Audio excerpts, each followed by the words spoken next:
जंगल के रास्ते पर दो जिंदगियां आमने सामने थीं। एक तरफ रमेश था, जिसकी सफलता की चमक चोरी और लालच से बनी थी, और दूसरी तरफ मोहन, जिसकी ईमानदारी ने उसे थका तो दिया था पर झुकाया नहीं था। रमेश को देखते ही मोहन ने अपनी फटी चादर सही की, पर रमेश की नजरों में छिपे तानों से वो खुद को नहीं बचा सका।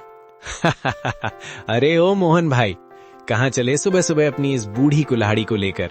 फिर वही सूखी टहनियां ढूंढने? मरे हुए पेड़ तो अब शमशान में भी नहीं मिलते, तुम अब भी जंगल में उन्हें खोज रहे हो। राम राम रमेश भाई, बस कर्म कर रहा हूँ, नसीब में जो होगा मिल जाएगा। नसीब? अरे भाई, नसीब हाथों की लकीरों में नहीं, कुल्हाड़ी की धार में होता है। देखो मेरी गाड़ी ताजी लकड़ियों से लदी है, शहर पहुंचते ही गड्डियां हाथ में होंगी, और तुम्हारी हड्डियों की गिनती दूर से हो रही है। सुना है कल मंडी से खाली हाथ लौटे थे, बच्चों ने कल भी पानी पीकर रात काटी होगी। मोहन, आंखों में हल्की नमी पर आवाज में सख्ती। मेरे बच्चे क्या खाकर सोए, ये मेरी और मेरे रब की बात है रमेश, पर कम से कम उन्हें ये तो पता है कि उनका बाप किसी के हक की लकड़ी काटकर घर नहीं लाता। रात को जब मैं सोता हूँ तो मुझे परिंदों के उजड़े घोंसलों की चीखें सुनाई नहीं देती। रमेश ताने मारते हुए, आदर्शों से पेट नहीं भरता मोहन, ये जो तुम ईमान ईमान की माला जपते हो ना, इसी ने तुम्हें इस हाल में पहुंचाया है। तुम्हारी विमला बेचारी फटी साड़ी सिल सिल कर थक गई है, और तुम यहाँ जंगलों में भूत बनकर घूम रहे हो। लोग तुम्हें ईमानदार नहीं, मूर्ख कहते हैं। थोड़ा दिमाग चलाओ, मेरी तरह हरे पेड़ काटो, 2 दिन में घर की छत बदल जाएगी। वरना याद रखना, भूखे पेट वाले की शराफत को दुनिया कायरता कहती है।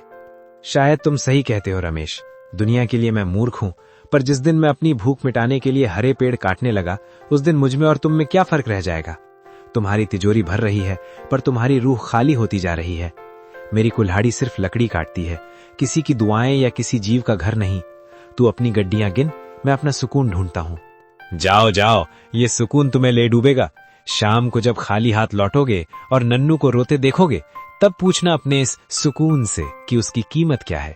फकीर ही रहोगे तुम मोहन, फकीर ही मरोगे। रमेश अपनी बैलगाड़ी को जोर से हाँकते हुए धूल उड़ाता निकल गया। मोहन वहीं खड़ा धूल साफ करता रहा। उसकी आंखों में आंसू थे, पर दिल में एक अजीब सा संकल्प। उसने अपनी कुल्हाड़ी मजबूती से पकड़ी और उस घने जंगल की ओर कदम बढ़ा गए, जहां आज उसकी परीक्षा होने वाली थी। सूरज अभी ठीक से उगा भी नहीं था कि मोहन की कुल्हाड़ी की ठक ठक जंगल की सन्नाटे को चीरने लगी। शरीर में जान नहीं थी। कल रात सिर्फ आधा गिलास पानी पीकर सोया था, पर हाथों में बच्चों के भूखे चेहरों की याद ने बिजली भर दी थी। पसीना माथे से बहकर आंखों में जा रहा था, पर मोहन रुकने का नाम नहीं ले रहा था। बस थोड़ा और। आज अगर ये गट्ठर बड़ा होगा तो शहर की मंडी में अच्छे दाम मिलेंगे। नन्नू के लिए आज सूजी ले जाऊंगा। बेचारा बच्चा कल रात रोते रोते सोया है, और दीपू की चप्पलें भी तो टूट गई हैं। हे भगवान, बस आज ही लकड़ियां बिक जाएं और कुछ नहीं चाहिए। मोहन बड़ी मशक्कत से लकड़ियों का एक भारी गट्ठर अपने सिर पर उठाता है।